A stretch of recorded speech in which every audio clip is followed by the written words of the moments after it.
Piensen que cuando llegó el primer teléfono móvil, era un cacharro así de grande y a ninguno de nosotros se nos podía ocurrir que 10 años después los teléfonos fuesen así y en lugar de tenerlos unas pocas personas los tendríamos todos en el bolsillo y usaríamos WhatsApp continuamente. O sea que Internet y su capacidad nos sorprenden continuamente y nos van a seguir sorprendiendo enormemente. Entonces, estos son cambios que tenemos que acostumbrarnos porque van a venir. No quiero decir con eso que se vayan a perder exactamente esos puestos de trabajo, van a surgir otros puestos como consecuencia de estas innovaciones, va a haber una transformación, va a haber una transición hacia otros puestos de trabajo, pero eso va a ocurrir. Tenemos que acostumbrarnos a eso y tenemos que prepararnos. El diagnóstico y el pronóstico de averías en aerogeneradores, objeto de esta charla, intenta presentar algunos avances que se están produciendo y que van a ir en la línea de ese Internet de las cosas. Básicamente, y voy a adelantarme al final de la presentación, lo que va a ocurrir es que en este caso concreto, con este proyecto, para aerogeneradores offshore, será que la máquina se pondrá directamente, tendrá una serie de sensores instalados de última generación, nuevos rediseñados para sus funciones, tendrá robots in situ que harán inspecciones dentro de la máquina en el mar y la máquina se pondrá en contacto directamente a través de Internet con ordenadores con los que va a dialogar y de ese diálogo se va a establecer un diagnóstico de hay un proceso de degradación, hay un fallo que está conduciendo a un proceso de degradación o una degradación que está originando un fallo y se va a producir una avería en tanto tiempo, va a haber un diagnóstico y va a haber un pronóstico y eso va a permitir un diálogo máquina a máquina con el ordenador central de la compañía y se va a producir un diálogo en el que se van a establecer unas ventanas de tiempo para actuar, se van a solicitar automáticamente una serie de repuestos y de equipos y se van a solicitar automáticamente el uso de determinados barcos, de determinadas tripulaciones, etcétera, etcétera, para acudir a lo que es a realizar una acción preventiva antes de que ocurra determinado fallo. Bueno, por eso ya me he adelantado al final, así que ahora puedo ir con calma. Voy a seguir la presentación directamente aquí para que quienes ven la presentación por allá pues me puedan seguir un poco con el ratón y así no se pierdan. Entonces no voy a levantar ni a señalar aquí, voy a intentar señalar en la pantalla para que de ambos lados se pueda ver. Bueno, esto es un repaso muy sencillo. Todos sabemos que la eólica offshore es un recurso por explotar y que tiene un gran potencial energético. En estas islas tenemos ese potencial en el mar y tenemos un volumen de horas considerable años para producir energía. Por ahora no las estamos usando, pero es casi seguro que en el futuro lo vamos a usar. En Europa se tiene muy conceptualizado esto, se han desarrollado grandes parques eólicos, hay planes para seguir desarrollando muchos parques eólicos y por el hecho de el sistema europeo ser un sistema interconectado, no tiene los problemas que tenemos los sistemas aislados, pues por ahora no tiene límites para lo que es el potencial eólico instalable.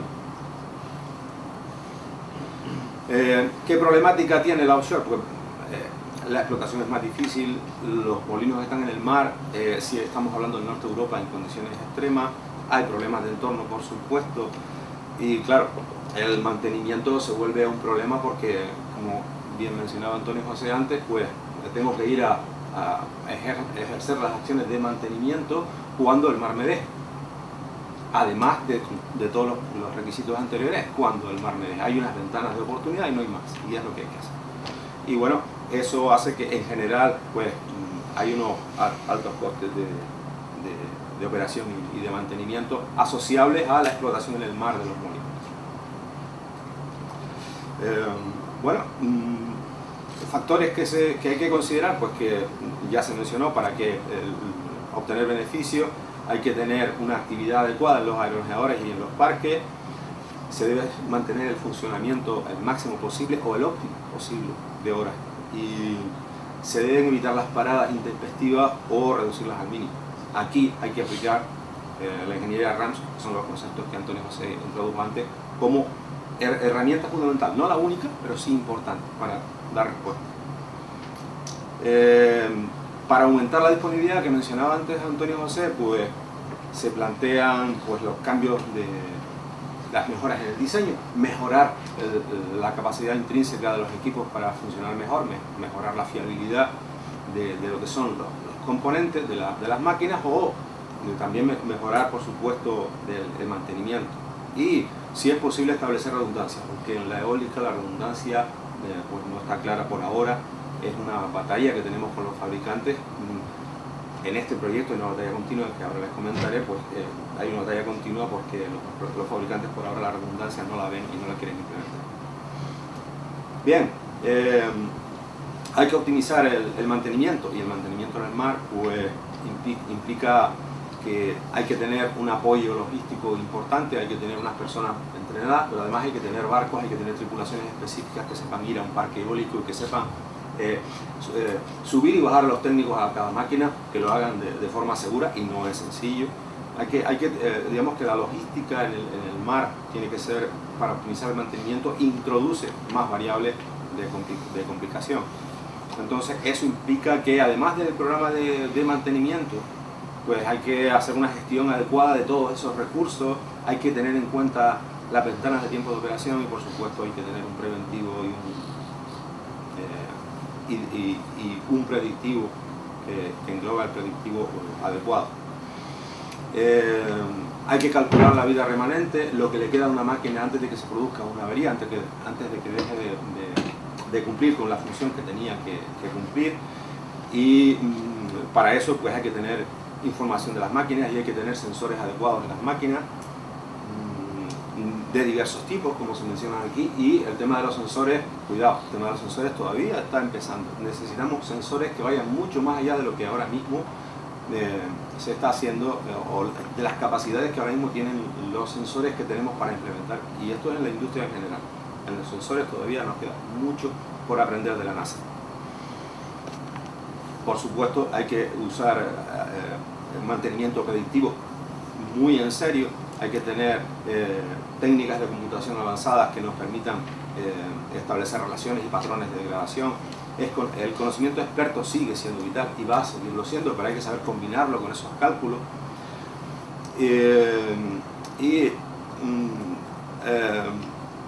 En general se requiere que hay que adoptar soluciones de compromiso, es decir, poner demasiada sensórica es muy caro, y además los sensores de ahora todavía no son los mejores del mundo, y además no se puede sensorizar toda la máquina, no podemos llenarla de 10.000 sensores porque introducimos más modos de fallo por los nuevos sensores que por la máquina en sí. Entonces hay que llegar a unas soluciones de compromiso aceptable. Antonio José mencionaba, hay que priorizar, el RCM nos enseña a priorizar, pero aún así ahora priorizamos y vamos a elegir un sensor para un modo de fallo crítico, y el sensor todavía no es el adecuado. Los sensores nos dejan mucho que desear. Y bueno, pues hay que optimizar el mantenimiento, hay que obtener una máxima disponibilidad, y si es posible, y la industria siempre va a decir, no es que sea posible, es que tiene que ser así, a mínimo costo. Entonces hay que tener muchos datos de entrada para poder procesar toda esa información, y hay que ser capaces de utilizar otras variables que normalmente no se usaban antes, como en este caso como es la estimación atmosférica. En el caso de la eólica offshore, pues necesitamos saber las previsiones de viento, necesitamos conocer las previsiones meteoceánicas en general. Bueno, las soluciones al problema serán, como se ve en esta curva, soluciones de compromiso entre costo y disponibilidad, y habrá diversas soluciones. El problema ya se transforma en que, de tal manera que ahora ya no hay una única solución, sino que hay soluciones de compromiso. Entonces, si yo soy ingeniero, igual apuesto por esta solución que está aquí, pero si soy un gerente o un economista, igual apuesto por esta solución que está aquí. Y en medio hay todo un conjunto de soluciones que hay que ser capaz de discutir, y que requiere de la interacción entre personas de diferentes cualificaciones profesionales. La relación entre el técnico y el gestor se vuelve más crítica cuando la decisión no es una, sino son varias, y hay que discutir. En ese sentido estamos participando en estos dos proyectos que están vivos, el proyecto LINWIN y el proyecto Nexus. El proyecto LINWIN va de la eólica offshore y de todo lo que es la optimización de la logística de aprovisionamiento y de diagnóstico y pronóstico de fallos, y Nexus va de sensores, de las últimas generaciones de sensores, de producir unas nuevas generaciones de sensores mejores, con mejores características, con mejor tiempo de vida, con mejores señales, etcétera, etcétera.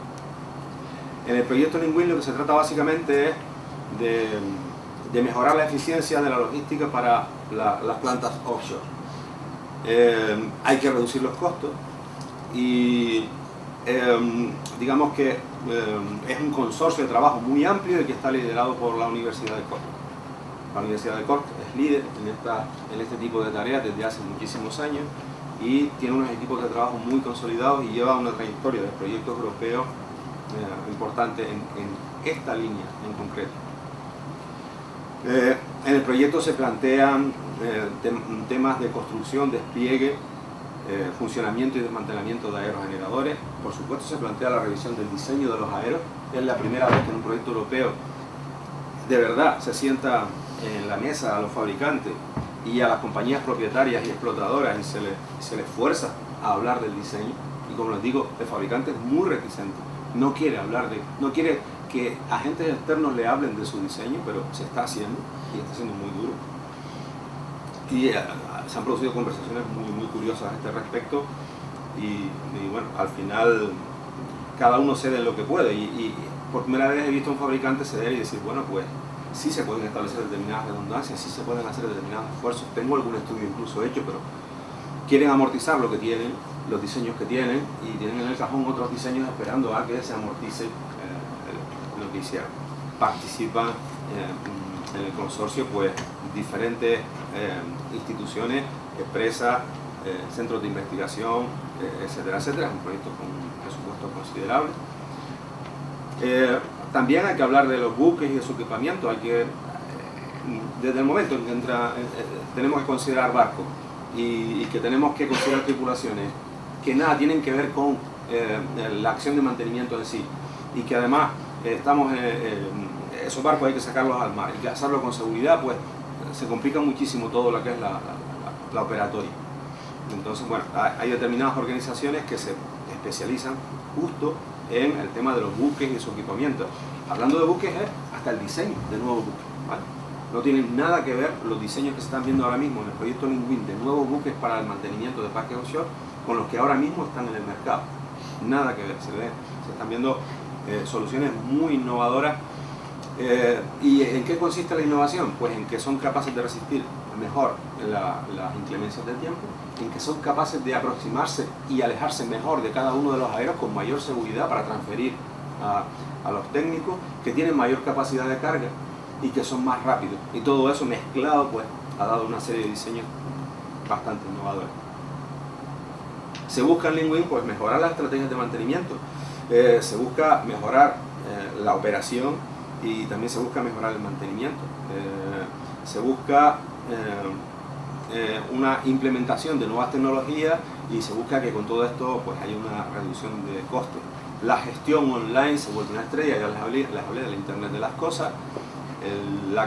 La inteligencia sensible instalada a bordo de los aeros se vuelve parte fundamental. Ya no es que solo tenga sensores, sino que voy a tener sensores, voy a tener CPU, voy a tener software que va a estar dentro del aero, voy a tener robots que van a estar dentro del aero haciendo inspección, viajando por diferentes partes del aero para hacer inspección, y todo eso dentro del propio aero va a ser procesado en los ordenadores a bordo, y con todo ese preproceso y esa información se establecen diálogos con el exterior, y eso introduce nuevos problemas. Esos diálogos no están sencillos, estos equipos están en el mar, las señales a veces vienen bien, a veces el sol tiene una erupción un poco más grande y las señales no llegan bien, las comunicaciones no funcionan correctamente, y ¿qué hacer? Entonces, ¿cómo se trabaja? Entonces, bueno, la gestión online es una de las grandes estrellas del proyecto y por eso tiene una gran participación. Hay un montón de participantes. Aquí por Canarias tenemos Plocan y la ULPGC que participan en estos temas. La logística, por supuesto, evidentemente con todos estos problemas que he mencionado, pues el tener una logística integrada que contemple todos estos factores y que permita acudir a un aero a realizar una acción fundamentalmente preventiva con la antelación suficiente para que sea efectivo, pues tiene muchísima importancia, y eso se busca a través de un software que utiliza toda esta información que se está desarrollando a lo largo del proyecto y que se compone de diferentes unidades de software que están repartidos a través de la red. Esto es el concepto de Internet de las cosas otra vez. Ya no el concepto de que el software está instalado en este ordenador y funciona todo aquí, no es así, sino aquí tengo una parte, en otro ordenador tengo otra, en otro que está en París tengo otra, y todos están interaccionando en tiempo real. Eso es lo que estamos viviendo en el proyecto, y esa logística integrada se está optimizando utilizando esa conexión entre diferentes software que están disponibles. Unos son ordenadores que están en máquinas y otros son servicios que están en Internet. En la jerga de los expertos, servicios expuestos a través de Internet, a los que se puede acudir bajo demanda cuando sea algo necesario. La integración de toda la información requiere que, por un lado, la fusión de la información y por otro lado, requiere de test y validación de toda la metodología, es decir, fusionamos toda la información, después con todo eso fabricamos una serie de test y lo sometemos toda esa tecnología, esos datos, esa información y ese proceso a unos procesos de validación contra casos controlados, casos que manejamos en las máquinas, creamos los casos de test para poder ver si todo eso funciona. Y hay otra parte del proyecto que se preocupa de la economía y del mercado, cómo integrar todo esto en el mercado, cómo hacer todo esto compatible con la amortización de costos de los diseños y de las instalaciones actuales, porque no es fácil, es decir, ninguno de los dueños actuales de parques eólicos quiere oír hablar de cambiar molinos por los de la siguiente generación si todavía no amortizado. No quieren ni oír hablar de ese tema, a menos que haya ayudas europeas detrás que les ayuden a hacerlo. Si no, no están dispuestos. Entonces hay que hacer compatible todo esto y bueno, no es fácil dentro del proyecto, y hay empresas dentro del proyecto que sinceramente creo que están en el proyecto solo para oír, pero no aportan absolutamente nada. Quieren seguir como están hasta que amorticen sus máquinas, y si pueden pondrán el freno a lo que venga nuevo. Estamos viviendo dentro del proyecto, está siendo así. ¿Qué participaciones estamos teniendo desde Canarias? Pues estamos teniendo básicamente dos tipos de participación. Una es las implicaciones en el diseño. Estamos aportando conocimiento y metodologías para la revisión de los modos de fallo y la criticidad de los mismos. Esta parte de aquí, ANFE. Estamos aportando conocimientos y metodologías para integrar eso en RCM adecuado, y estamos aportando conocimientos y metodologías para el análisis causa-raíz. Aquí básicamente estamos aportando software, estamos aportando determinado tipo de conocimiento y estamos aportando nuestras capacidades para poner servicios en la nube relativos a esto. En este caso en concreto, a primeros de año tenemos que tener en la red un servicio que permita a un fabricante ensayar desde el punto de vista RAMS un nuevo modelo de aerogenerador, eligiendo componentes en serie, paralelos, asignándoles características y realizando simulaciones para ver cuáles serían sus comportamientos. Y la novedad de eso, que eso ya se hace con software específico que se instala en máquinas, es que por primera vez se va a instalar en la nube, va a estar ahí y va a ser un servicio atacable desde fuera. Ok, gracias por la gente. Y la segunda aportación, ¿cuánto tiempo me queda? 10 minutos. Sí. La segunda aportación es pues el monitoreo de la condición y la presencia remota, ¿vale? En este caso se trata de, tenemos que establecer sistemas inteligentes de diagnosis y prognosis.